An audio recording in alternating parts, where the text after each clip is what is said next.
नमस्कार, radio KGMU गूंज 89.6 megahertz पर आप सुन रहे हैं स्वास्थ्य बाण।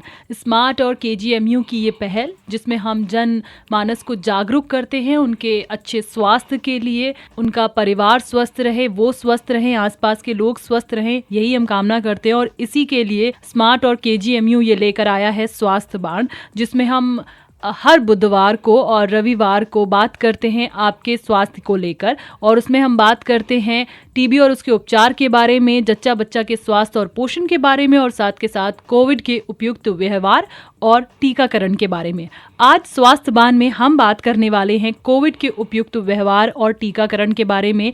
इस बारे में बात करने के लिए हमारे साथ हैं किंग जॉर्ज मेडिकल यूनिवर्सिटी के डिपार्टमेंट ऑफ मेडिसिन से associate professor doctor Harish Gupta. Doctor, welcome to our studio. Thank you. Doctor, covid की जिस तरीके से हम बात करते रहते हैं, कोविड ऐसा एक ब्रेक लेता है और एक नए वेरिएंट के साथ हम सबके सामने आकर फिर से खड़ा हो जाता है। और अब हमको ऐसा लगने लगा है कि कोविड एक ऐसा वायरस बन गया है जो हम सबके जीवन में आजीवन अनंत काल तक रहने वाला, ऐसी फीलिंग आने लगी है। तो अभी फिर से डाउनफॉल आ गया था केसेस का कि अब नहीं रहे, लेकिन फिर भी जगह जगह पे दूसरे राज्यों में, हमारे लखनऊ शहर में भी एकदम से कभी कभी हमें खबरें सुनने को मिलती हैं कि कोविड के जो केसेस हैं वो फिर से बढ़ रहे हैं। क्या कहना चाहिए? यहाँ पर मैं ये कहना चाहूंगा कि शुरू से ही कोविड एक इंटरनेशनल बीमारी रही है, पूरी मानवता को इसने एक साथ प्रभावित किया है। शुरुआत इसकी देखिए चाइना से हम मानते हैं, फिर ये यूरोप में फैला, यूएस में फैला।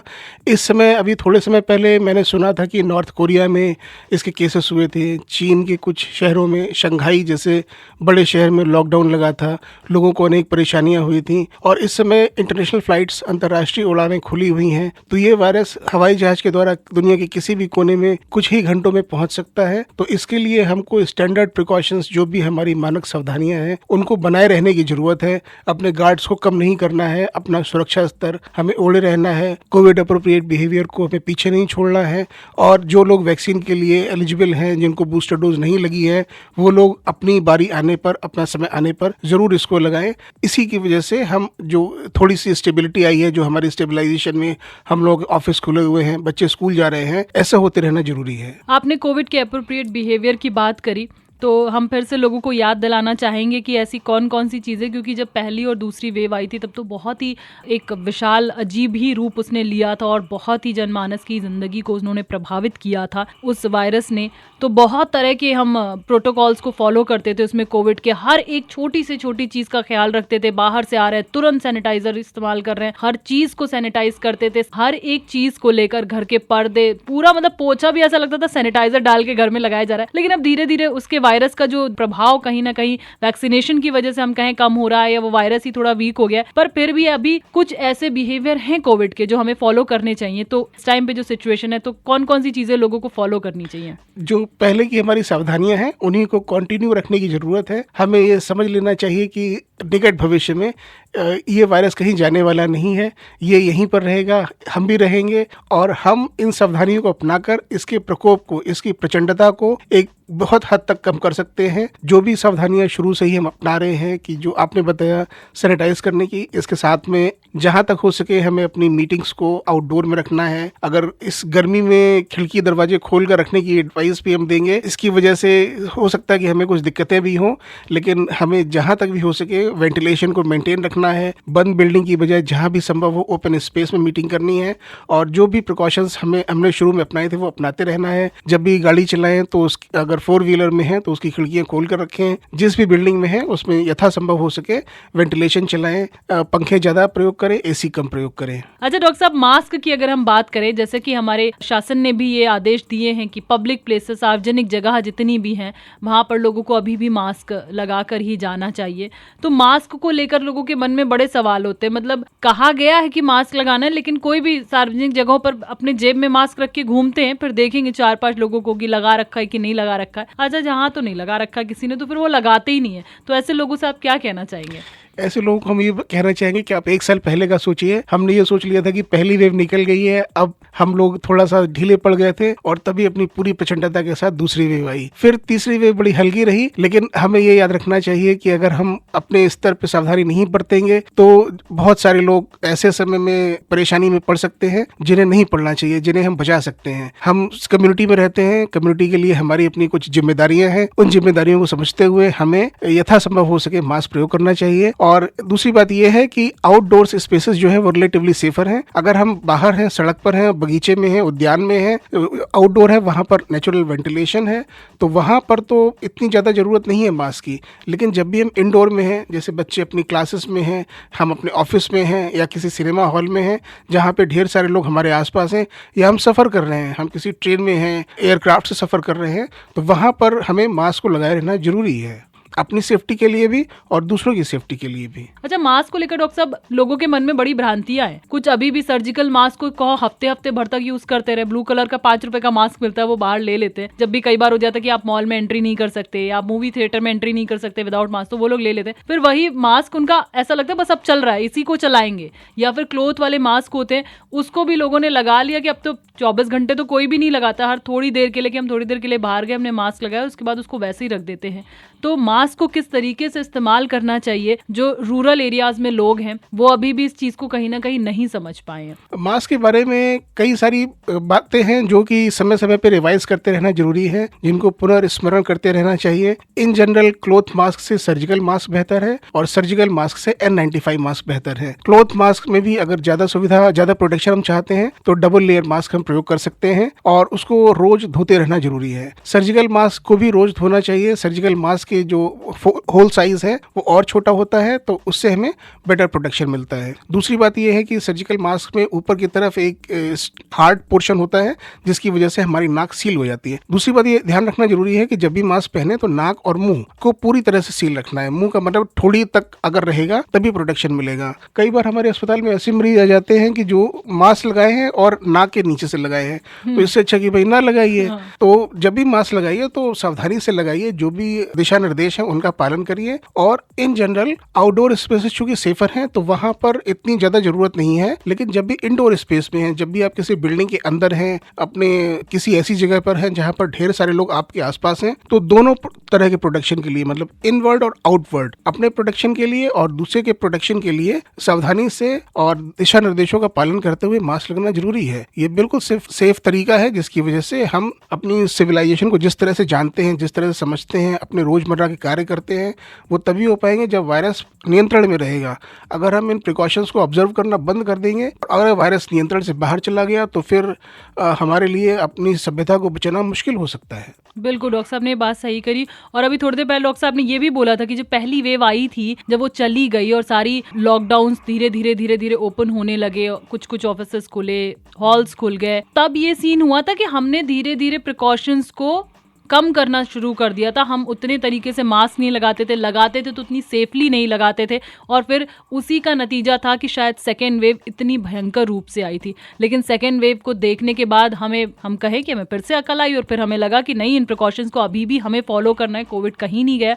और इसी वजह से हमने जितने अच्छे तरीके से कोविड के प्रिकॉशंस को फॉलो किया, शायद थर्ड वेव कहीं ना कहीं वो हल्की थी, दब गई थी। तो इस बात को समझने की कोशिश करिए कि अगर आप कोविड के प्रिकॉशंस को फॉलो करेंगे, अगर आप इंडोर में बहुत सारे लोगों के साथ बैठे हैं तो कृपया मास्क का इस्तेमाल करिए। आप कहीं खुली जगह पर हैं तो बात अलग है। वैक्सीनेशन आ गई है, 18 साल के लोगों के लिए आई, उन्होंने भी लगाई। सेकेंड वेव के बाद जब 18 साल के लोगों के लिए को वैक्सीन लग गई तो थर्ड वेव हल्की पड़ गई। मुझे तो कहीं ना कहीं डॉक्टर साहब ये लगता है कि वैक्सीनेशन का बहुत कमाल है कि थर्ड वेव और ये फोर्थ वेव जो हम बात कर रहे हैं बहुत लाइटली जो हुई है वो वैक्सीनेशन की वजह से हुई है। क्या कहना चाहेंगे? हाँ, सही बात है। अगर पूरी दुनिया के डाटा आप देखिए तो जब से वैक्सीन आई है तब से लोगों की मृत्यु की रफ्तार बहुत कम हो गई है। अगर पूरी दुनिया भर में हम देखें तो इस समय महीने भर पहले तक यूएस के डाटा जहां हमारे पास बड़े अच्छे तरीके से रहते हैं, वहां पर इन्फेक्शन का प्रकोप बढ़ा था। लेकिन नए वेरिएंट आए थे, BA, ओमाइक्रॉन के कई सारे सब वेरिएंट्स आए थे, उसकी वजह से इन्फेक्शन का प्रकोप बढ़ा था। लेकिन पहली बार ऐसा हुआ कि इन्फेक्शन बढ़ने के बावजूद जो लोगों की मृत्यु की रफ्तार थी वो कम थी। भारत में भी हम ऐसे ही देखते हैं हैं यहाँ भी जो मृत्यु दर है वो करीब बेस लाइन के आसपास है, ऐसा ही वैक्सीन की वजह से हुआ है। तो जो भी लोग वैक्सीन के लिए एलिजिबल हैं, जो लोग बूस्टर डोज के लिए एलिजिबल हैं, वो अपने समय पे स्वास्थ्य केंद्रों में पहुंचे और अपना टीका लगवाएं। हमें यह भी याद रखना चाहिए कि टीका लगवाने के बाद भी हमें मास्क लगाने और सोशल डिस्टेंसिंग का पालन करने, वेंटिलेटेड स्पेसेस में रहने और खिड़की दरवाजे खोल के रखने की सावधानियां मेंटेन रखनी चाहिए। अगर हम ऐसा नहीं करेंगे तो जैसे ओमाइक्रॉन था, इम्यून इवेसिव वेरिएंट था, उन लोगों को भी हो रहा था जिनको वैक्सीन लगी है। तो इस तरह का कोई भी नया वेरिएंट आ सकता है और हमारी जो कम्युनिटी है वो फिर से मुश्किल में पड़ सकती है। तो अपने गार्ड्स को हमें कम नहीं करना है, अपनी सावधानियां बनाए रखनी है और जो भी स्टैंडर्ड प्रिकॉशंस है, जो भी दिशा निर्देश हैं, उनका पालन करते रहना है। इस कोविड से बचने के लिए भी हमें वैक्सीनेशंस की जरूरत पड़ती है। तो ऐसा नहीं कि आपने 2 डोज लगवा लिया, बूस्टर डोज 18+ के लिए भी आ चुकी है। तो प्राइवेट हॉस्पिटल्स में जाकर 18+ वाले जो हैं वो बूस्टर डोज लगवा सकते हैं। अगर आप 60 साल से ऊपर हैं तो आप सरकारी अस्पतालों में जाकर बूस्टर डोज जरूर लगवाइएगा। बच्चों के लिए डॉक्टर साहब वैक्सीन आ गई है 12 साल से 18 साल के बच्चों के लिए, पहले 15 से 18 ही, तो 12 साल के बच्चों के लिए भी आ गई। तो बहुत सारे स्कूल्स ने भी ये इनिशिएटिव उठाया है और उन्होंने कैंप्स लगवाए हैं वैक्सीनेशन को लेकर। लेकिन अभी भी रूरल एरियाज़ में लोगों के मन में ये सोच है कि भैया बूस्टर डोज नहीं लगवाएंगे, बूस्टर डोज लगवाने से फलाने की तबीयत खराब हो गई थी, हम नहीं लगवाएंगे। तो बहुत सारे बुजुर्ग ऐसा सोच रहे हैं कि 2 तो हमारे लग गई, अब ये तीसरी कौन सी आई, तो वो डाउट में है कि बूस्टर डोज लगवानी है कि नहीं लगवानी है। तो ये गांव वाले जो हमारे बाबा और दादी इस वक्त हमें सुन रहे हैं, आप क्या कहना चाहेंगे? यहाँ पर ये समझना जरूरी है कि किसी भी वैक्सीन का असर, ज्यादातर वैक्सीन का असर समय के साथ कम हो जाता है। वैक्सीन क्या है कि ये हमारे इम्यून सिस्टम को ट्रेन करने का तरीका है। ये वायरस का जो एक स्पाइक प्रोटीन है, अनेक वैक्सीन में उसी प्रोटीन, केवल वो प्रोटीन वाला हिस्सा लिया है, पूरा वायरस नहीं लिया है।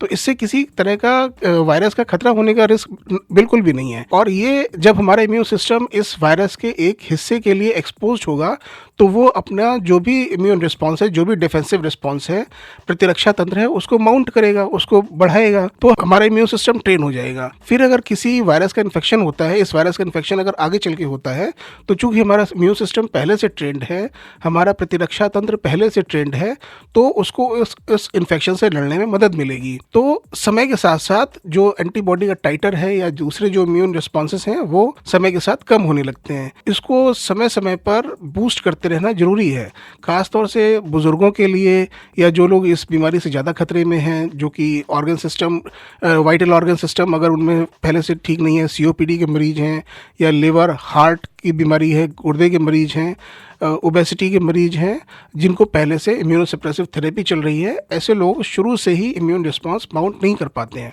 इन लोगों में बूस्टर लगवाने का ज़्यादा इंडिकेशन है।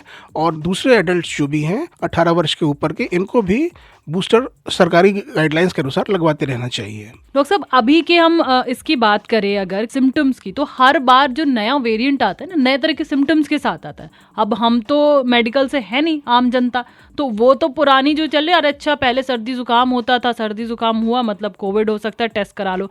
लेकिन जब भी नया वेरिएंट आता है, नए तरह के सिम्टम्स लेकर आ जाता है। तो अभी मार्केट में जो नया लेटेस्ट वेरिएंट चल रहा है, तो वो किस तरीके के सिम्टम्स लोगों की बॉडी में लेकर आया है? देखिए, जो डेल्टा वेरिएंट आया था साल भर पहले, उसमें मोर्टेलिटी काफ़ी ज़्यादा थी, तो उसकी वजह से ही अनेक जो ऐसे लोग थे जो बच सकते थे वो नहीं बच पाए। लेकिन फिर जब हमने वैक्सीन अपनी लगवानी शुरू कर दी, ढेर सारे लोगों को वैक्सीन लग गई, तो जो ओमाइक्रॉन वेरिएंट था उसकी जो मोर्टेलिटी थी वो काफ़ी कम रही। दोनों में डिफरेंस एक ये भी था कि एक तो ये मोर्टेलिटी का डिफरेंस हो गया, इसके अलावा जो डेल्टा वेरिएंट आया था उसमें लॉस ऑफ टेस्ट और लॉस ऑफ स्मेल, जो सूंघने की क्षमता है और जो स्वाद की क्षमता है वो कई लोगों की चली गई थी। ओमाइक्रॉन वेरिएंट पे ऐसा बहुत ही कम देखा गया था। लेकिन जो दोनों में सिमिलरिटी थी वो ये थी कि दोनों ही लंग सिस्टम को प्रभावित करते थे, जो हमारे श्वसन तंत्र है उन पर हमला करते थे, और मरीज जो है कई बार उसकी जो ऑक्सीजन सैचुरेशन था वो ड्रॉप कर जाता था। तो कंसर्न हमारा बस यही है कि जो भी वायरस आए उसकी वजह से जो मोर्टेलिटी है हमारी कम होने पाए, हम अपना समय समय पर बूस्टर लगवा के अपने इम्यून सिस्टम को प्रभावी तरीके से उसको ट्रेन करते रहें, और जो हमारा प्रतिरक्षा तंत्र है उसकी ट्रेनिंग की वजह से जो हमारा रेस्पिरेटरी सिस्टम है उस पर अटैक पड़ने की जो वार की जो रफ्तार है, जो उसकी क्रिटिकल होने की संभावना है, उसको हम कम कर सकें। कई सारे अखबारों ने ये भी छापा था कि पेट से भी रिलेटेड बड़ी सारी बीमारियां अगर कुछ हो रही हैं या कुछ आपको लूज मोशन हो रहे हैं, वो भी कोविड का एक सिम्टम है। क्या ऐसा भी कुछ था? कुछ मरीजों में ऐसा हो सकता है, लेकिन मुख्य रूप से इसका जो अटैक है वो रेस्पिरेटरी सिस्टम, श्वसन तंत्र पर पड़ता है। मरीजों का सैचुरेशन लेवल कम हो जाता है और कई मरीज तो ऐसे भी थे जिन्हें कोई सिम्टम भी नहीं हो रहा था, जिन्हें पता भी नहीं चल रहा था। जब उन मरीजों की पल्स ऑक्सीमेट्री करी तब पता चला कि इनका सैचुरेशन कम हो गया है, इनको सप्लीमेंटल ऑक्सीजन की जरूरत है और उनको ऑक्सीजन दी गई और कई मरीजों को हमने बचा लिया। तो मुख्य रूप से हमें रेस्पिरेटरी सिस्टम के लिए सचेत होने की आवश्यकता है। दूसरे ऑर्गन सिस्टम पर भी इसका फर्क पड़ता है, लेकिन उसकी वजह से मोर्टेलिटी होने की संभावना, मृत्यु होने की संभावना बहुत कम है। प्लीज कोविड के उपयुक्त व्यवहार को फॉलो करते रहिए। वैक्सीनेशन अगर अभी तक आपका सेकंड डोज या बूस्टर डोज रह गया है तो प्लीज उसे लगवाइए। Thank you so much doctor, अपना प्रीशियस टाइम हमें देने के लिए। अपने आप को सुरक्षित रखिए, अपने आप को स्वस्थ रखिए, अपने घर वालों को स्वस्थ और सुरक्षित रखिए। स्वास्थ्य बान की यही एक कोशिश है और ये स्मार्ट और केजीएमयू की पहल स्वास्थ्य बान जो आपको स्वस्थ रखने में बहुत ज़्यादा मदद करेगी। अगर आपके मन में कोई सवाल है तो 8887019138 पर आप हमें मैसेज कर सकते हैं। अभी वक्त हो गया एक छोटे से म्यूजिकल ब्रेक का, कहीं जाइएगा मत, सुनते रहिए रेडियो केजीएमयू गूंज 89.6 मेगाहर्ट्ज। ये है लखनऊ के दिल की धड़कन।